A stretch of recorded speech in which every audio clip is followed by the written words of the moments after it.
Josh Alexander, now joined in the first installment of Cellar Dwellers, joined by the Delta Saints. How you guys doing today?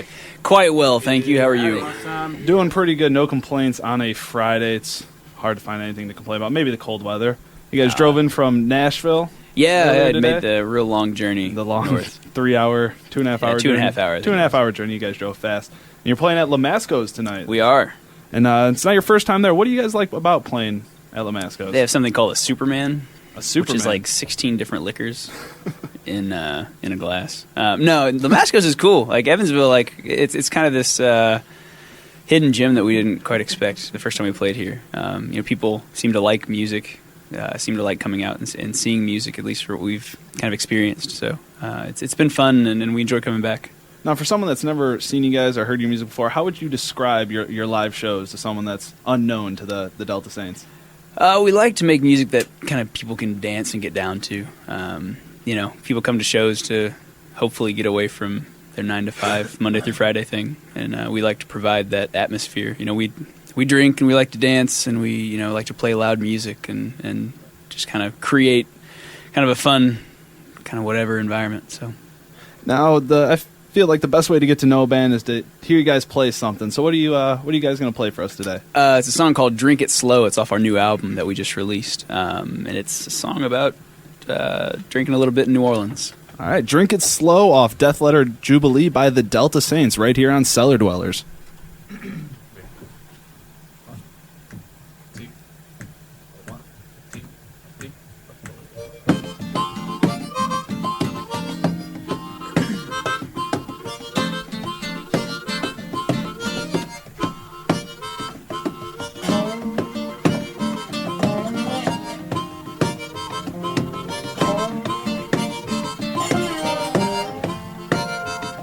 Take a tall glass with a hand and a half of whiskey. Ease a cool grin and a confidence in my speed. 'Cause there's a mama down there just shaking her hips like she just don't give a damn. And a jazz band that's swinging a bit of Dixie. Hey, but you gotta know, you got to drink it slow. You step but get low, get up but don't go. You sway a little left and you stagger in right. You big easy kind of drunk and you're drinking it down tonight.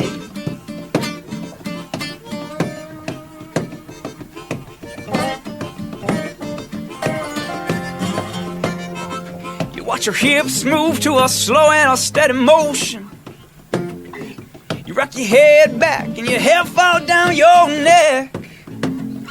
'Cause you're a pretty little thing dancing cage of queen, and you just don't give a damn. 'Cause tonight you're whispering words that sounding dirty. Hey, and you gotta know, you got to drink it slow. And you step but get low, get up but don't go. And you sway a little left and you stagger in right. You big easy kind of drunk and you're drinking it down tonight.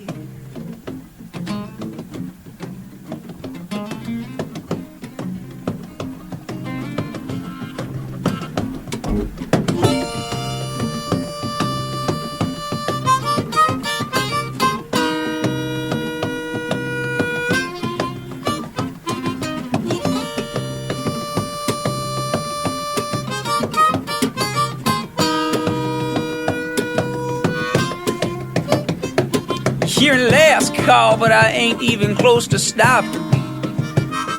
You walk a dark street and the city move with your step. And there's a place round there that don't need to sleep, and I just don't give a damn. 'Cause tonight we're drinking all over this big old city. Oh yeah.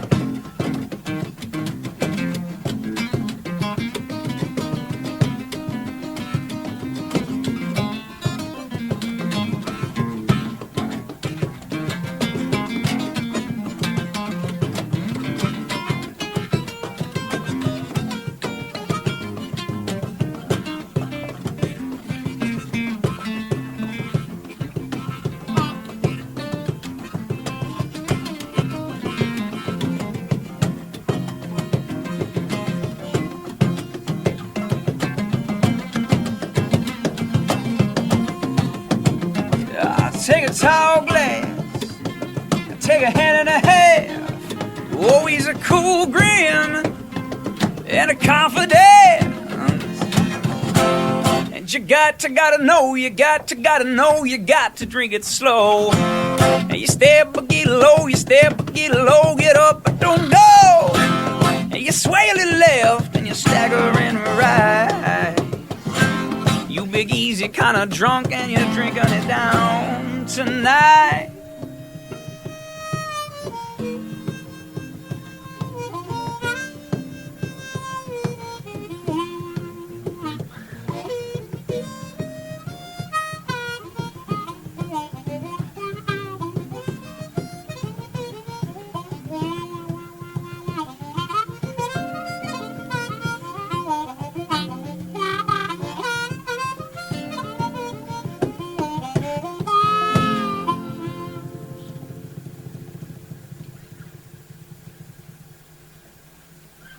Drink It Slow by the Delta Saints, and that's off your new album, Death Letter Jubilee. And let's talk about the title of that. That seems kind of contradictory, Death and Jubilee. How'd you get the Death Letter Jubilee name for the album? It's kind of like, the song's kind of about a contradiction, there it is, of sorts.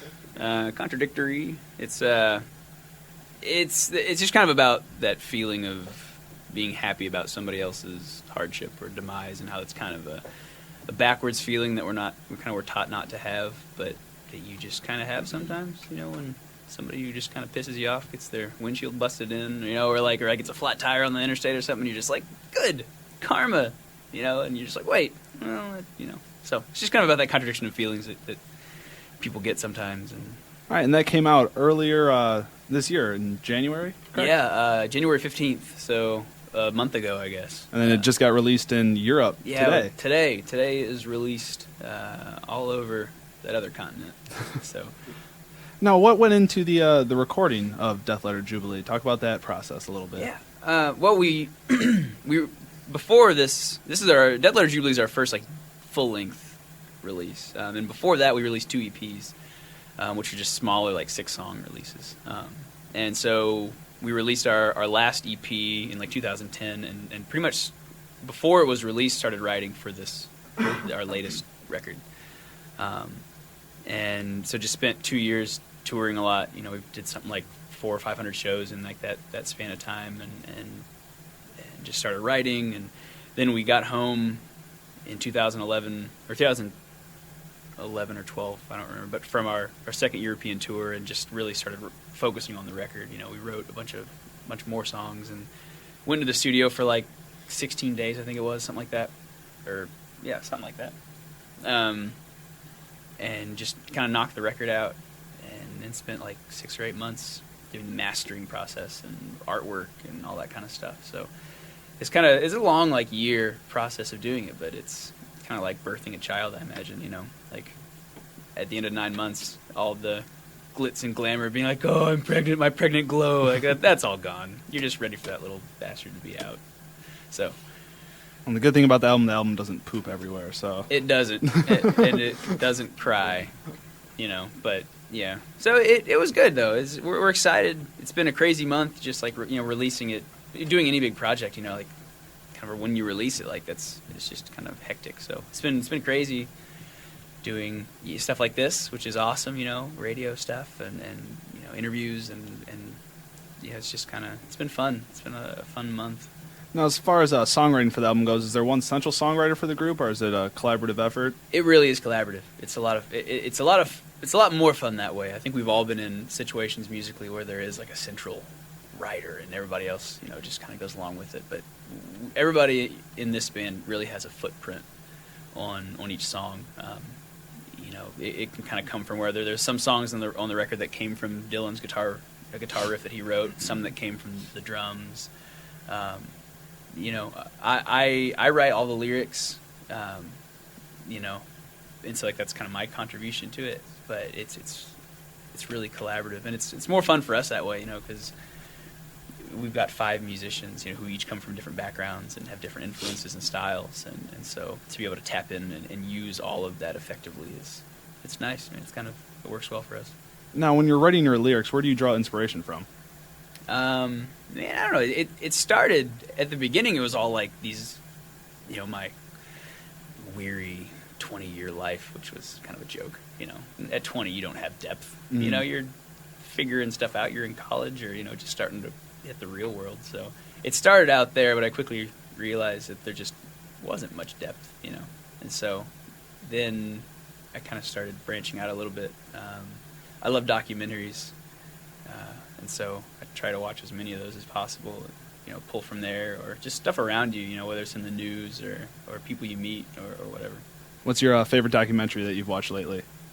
Favorite? There's one on the Titanic that I watched, and it was kind of nerdy. I was bored one day and was eating lunch and watched it, and it was pretty cool. It focused on the captain of the Titanic.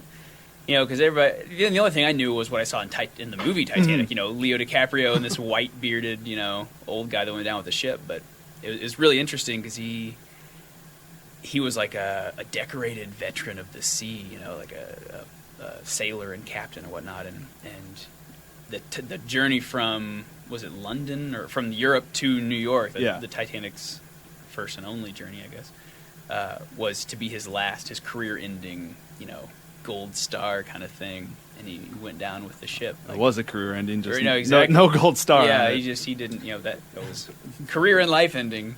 Yeah, but it was pretty cool. It was a cool perspective that you don't see, that I'd never seen before. All right. Delta Saints joining me on Cellar Dwellers right now. We got some Rah Rah Riot and Killers coming up next. When we come back, we'll continue the chit-chat, and the Delta Saints will play some more tunes for us. Stick around right here on Southern Indiana's Triple Threat, The Edge. Welcome back to Cellar Dwellers. This edition, we're joined by the Delta Saints, and just played a song off their newest album, Death Letter Jubilee, and you pressed Death Letter Jubilee onto vinyl. We did. Why the push towards vinyl? Man, I'll be honest, it's kind of been a dream, I think, for most of us to have something you do, something that we were involved with, pressed to vinyl. Because vinyl is just, it's got the cool factor, it's, I don't know, I think it's, a lot of audiophiles are just kind of scoff at it, like, oh, the sound quality on a WAV file is so much better. And it is, but I just think there's something kind of honest about vinyl. It's kind of crackly and it's not perfect kind of thing. But I don't know. So when we did this album, our sound is kind of rootsy and kind of swampy, and that style generally sounds cool on vinyl. Because vinyl's kind of a little clunky. It's got pops and hisses and stuff. Now, what inspiration did you guys have for that rootsy, swampy sound? Where'd you draw to create that? The most honest answer is that it was an accident. It really started with Dave on bass, Ben on drums, and myself. We met when we each moved to Nashville in 2007, and we met and didn't really have any friends and needed drinking buddies on the weekends, So we kind of met and started hanging out and playing music, and it just, everybody comes from different backgrounds, the five of us, and it just kind of met somewhere in this rootsy, swampy thing, kind of by accident. And then we started writing, our first couple of songs, and realized that we actually were interested in what we were doing, and we liked it, and then started playing live, and it really hasn't stopped.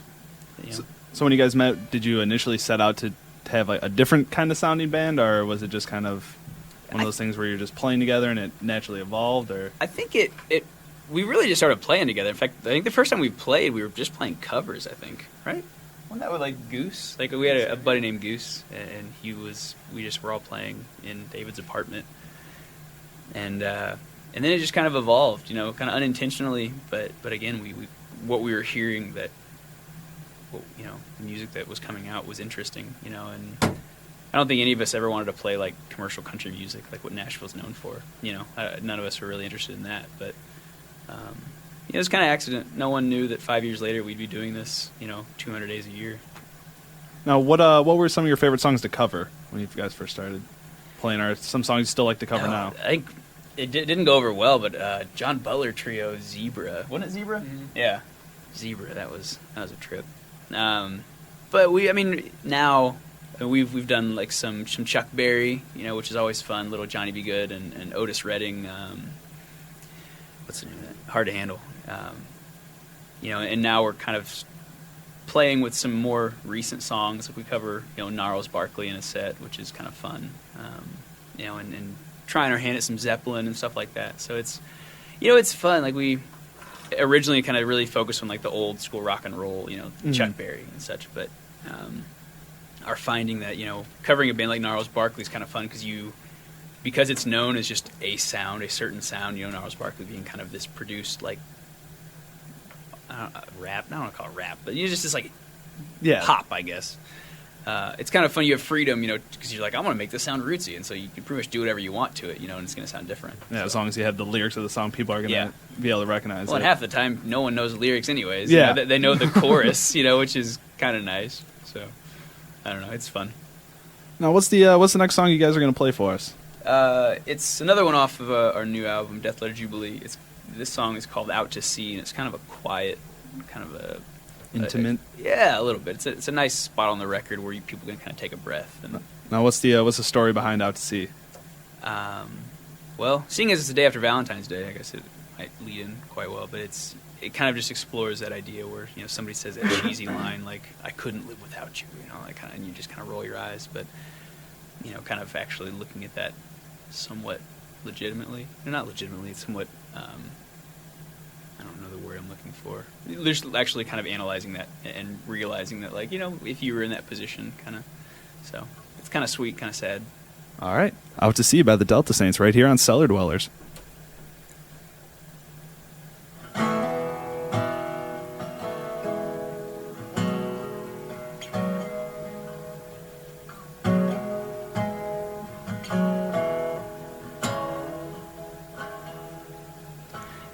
Heard that on the other side there are people just like me, lonesome hearts from northern parts just headed out to sea. I close my eyes and pay no mind to the wreckage where I lay, 'cause in my heart you'll never part, just headed out to sea. And oh, river run straight out from the herd that seems to pour from me. And oh, river speak, just hauling ass down the calabash, headed out to sea.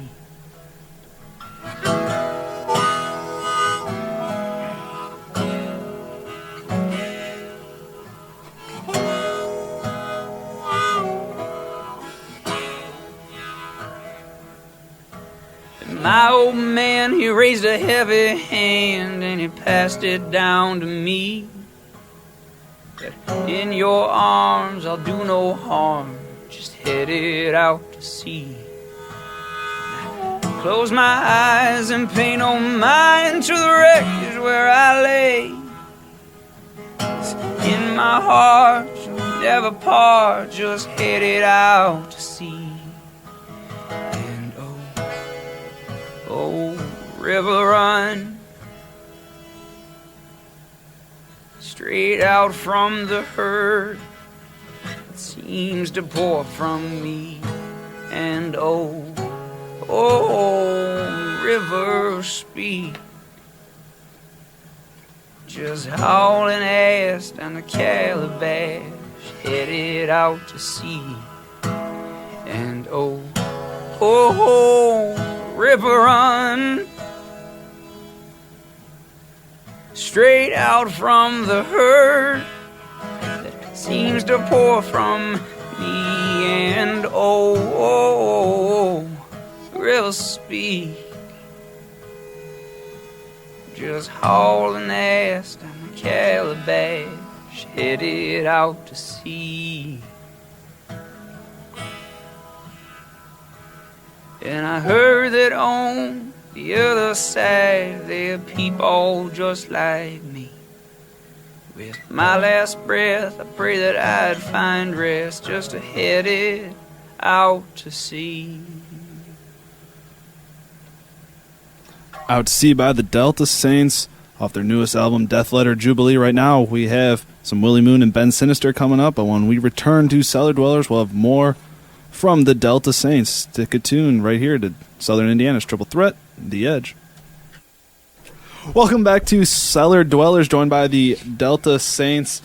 They have their new album, Death Letter Dude, Jubilee. Death Star is better. Death Star Jubilee is going to be the Star. sequel. It's gonna be our animated novel that goes along with Death Letter Jubilee. It's going to have Darth Vader go through the evolution of dance. Right, dude. He'll do the Harlem Shake. There you go. Like all the big thing. Isn't that the big thing on YouTube now? What's going on with that right now? I don't know. It's awesome. All I know is I've seen videos of like Marines doing it, and then I've seen like a retirement home doing it. Yeah, we actually just did one for the radio station staff earlier this week. That's awesome. It's just the goofy little 30-second clip where people get to go nuts. So is it like an actual choreographed dance? No, it's just they start off. There's like people just hanging out doing their business, and there's one guy just in a ridiculous outfit doing some sort of dance. There's a legit Harlem Shake out there, but the dance or the videos just.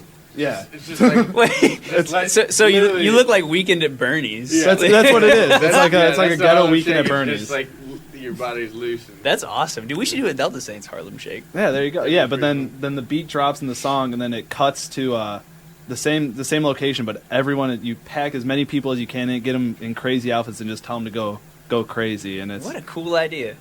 yeah, That's awesome. I think we should get a Delta Saints Harlem Shake video I think on the we'll web need to soon. be good and drunk. Yes, at Lamasco's, I imagine. Speaking of which, the Delta Saints are playing at Lamasco's at 11:30 tonight. You can inspire them to do a Harlem Shake video after their show. Man, we should see what you Midwesterners know about dancing. That's what we'll try and do. You guys got to get us out on the dance floor. Well, we'll do our best. Now, Death Letter Jubilee just came out in Europe today, and you guys are starting a European tour coming up in March. We are. March 12th, as I'm told. We fly out, and I got that date wrong earlier and pissed off a woman. But yeah, we fly out March 12th, and we'll be over there for like, I think, 7 weeks or something like that. Do like 37 shows, kind of all around Europe. Go as far north as like Norway and Sweden and Finland, and then go as far south as I think we'll do we hit Spain in this tour? Not this first tour. We'll go down to like kind of the Central Europe, and then we'll go back in the summer and do Spain. You guys are going to be in Germany as well? Yeah, spend some time in Germany. Haven't you appeared on a television program or two in Germany? Yeah, it's a cool honor. Our first tour over there, we got to play a set at Rock Palast, which is like this concert series TV show they've done for like 30 years, and like people like Tom Waits and the Grateful Dead. Red Hot Chili Peppers. Yeah, Red Hot Chili Peppers, like Leon, you name. A yeah, rock it's and roll band. just huge. Like they've had so many incredible bands and been doing it for like 30 years, right? So it's just this legendary thing. So we got to play on that show and got broadcast to like 4 or 5 million people, and it's kind of a wild experience. Our first time over there. Is that the first time you got to do any TV work, or have you guys been on television? Fox News Cleveland. Yeah, baby. Fox News Cleveland. What up? we did a morning show. We did like a morning show or two, but that's pretty much the extent of our TV appearances. We don't look good on camera. It's just, especially at 5 in the morning, like it's just rough. I think no one looks good at 5 in the morning. Yeah, it's just rough. But Now, if it's safe for radio, what's the craziest story you got from your previous European tours? I am Not safe for radio. As a matter of fact, we can't even start that story. So, We'll use generalities. let's just say we were in Holland and it was awesome. It's crazy. Everything they say about Holland that and Amsterdam one. is true. My bad. No, yeah, what one were you thinking we'll about? go the second craziest, which was Oktoberfest, which I can still use Oh, yeah, generalities. You can give the I didn't Oktoberfest story. I'd put Holland out of our minds.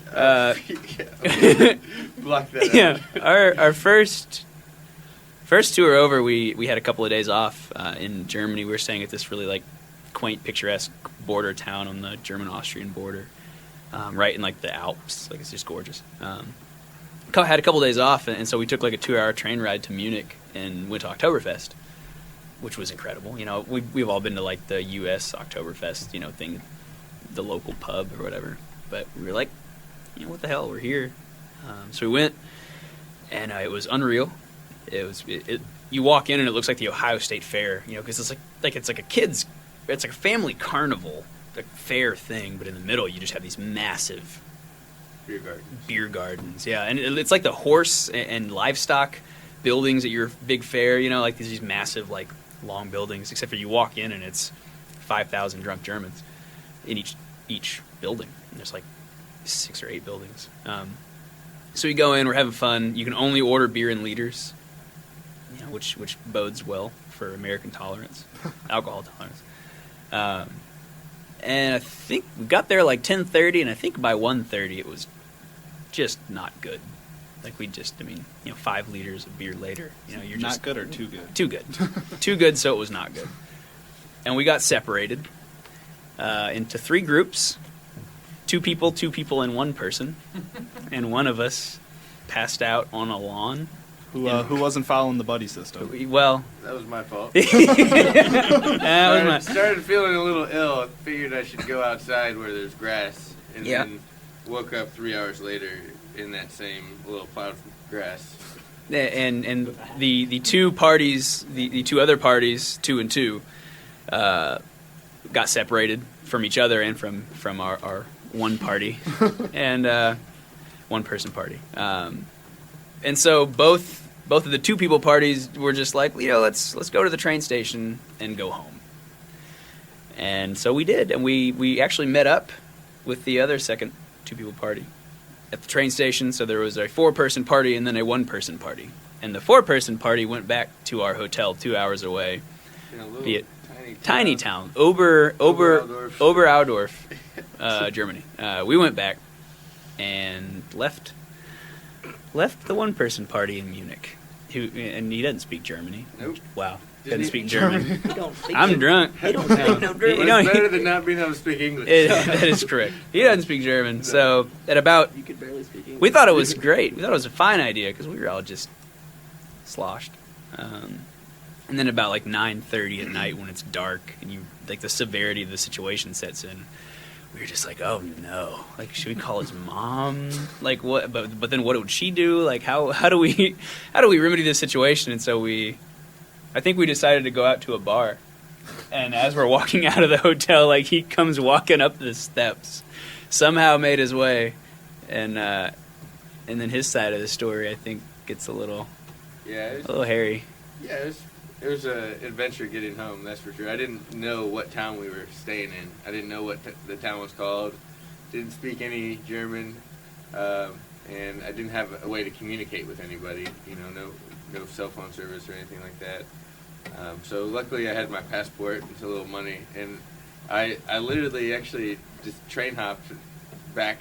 I had some people help me out on the way that kind of knew the area a little bit better than me, and I jumped on one train, and they let me say that I was part of their 5-person ticket pass, and then got off that train and went with a different group, and they were going to the right station. So it was very. I think you left out one pretty big part there.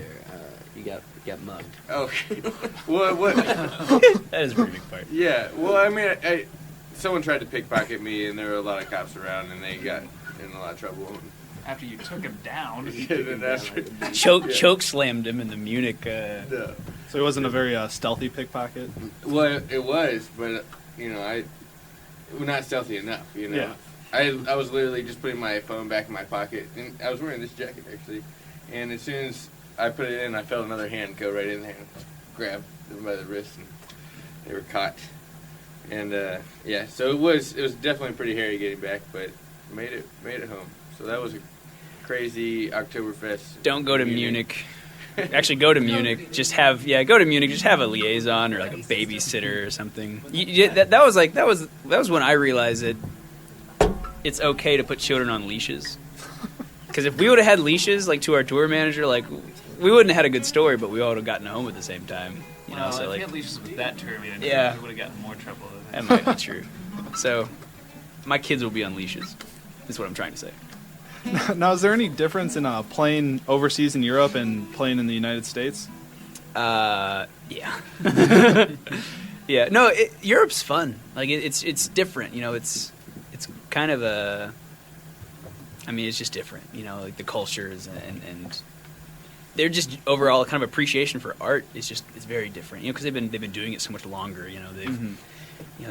We talk about our a country being 300 years old or 350 years old, like since like it was Christopher Columbus came over, and that's, whatever number that is, like, it's big in our heads. But you go over there, and we played in bars that are older than America, and it puts things into perspective. And because of that, like, it just seems like they appreciate art in a very different way. Like, I don't want to say a deeper way, but like, it's just different. They've been doing it 8 times as long. So you find crowds more appreciative, more so over there? Yeah. Or not saying that over here they're not appreciative, but it's just it is.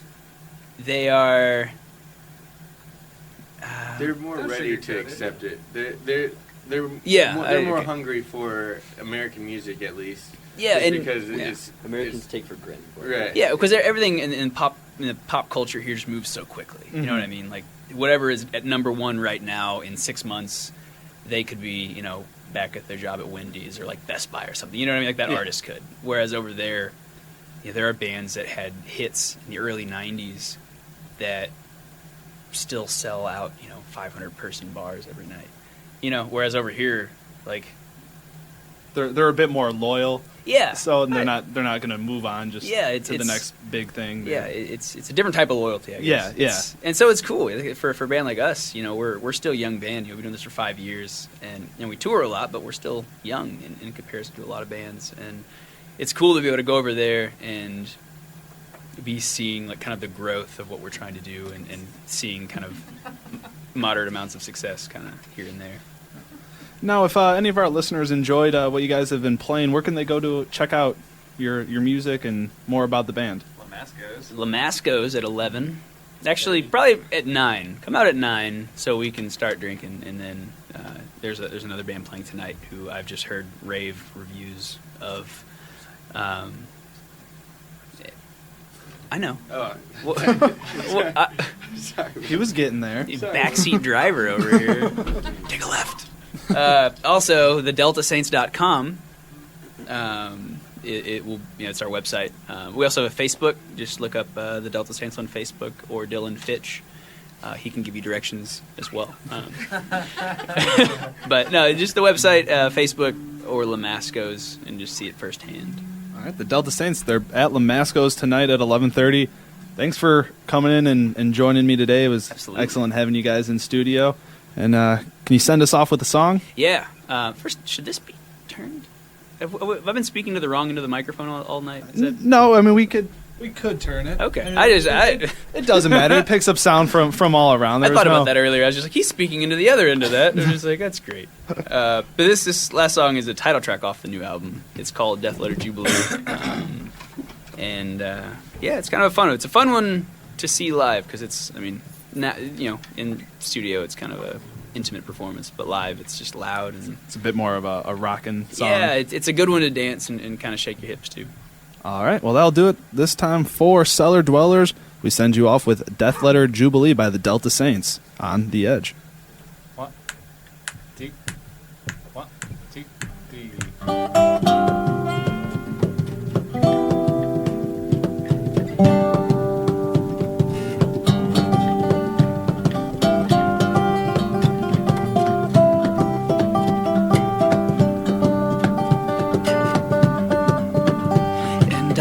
Got a long way to go in this room. Whoa, shall I grow? But my time is well worth your pain, 'cause one day I'm gonna stand over your grave, and I'm gonna dance, and I'm gonna sing, and I'm gonna lift my voice in a death letter jubilee. I'm gonna dance, and I'm gonna sing, and I'm gonna lift my voice in a death letter jubilee. Some may call me calloused and cold, but I believe it was God that said, if you live by, you're gonna die by the sword. it's coming from the blood all over your blade. But I ain't gonna die and hell can't have me till the day I see your grave. And I'm gonna dance, and I'm gonna sing, and I'm gonna lift my voice in a dead little jubilee. I'm gonna dance, and I'm gonna sing, and I'm gonna lift my voice in a dead little jubilee. You got that dead little jubilee, hey, ain't got that dead little jubilee, hey, hey, got that dead little jubilee, hey, you got that dead little, dead little, dead little, you got that dead little jubilee, you got that dead little, ow!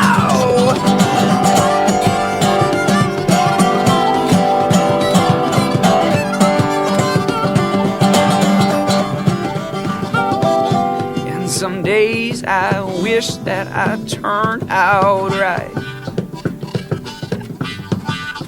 not ever knowing the rush or the taste of blood from a fight.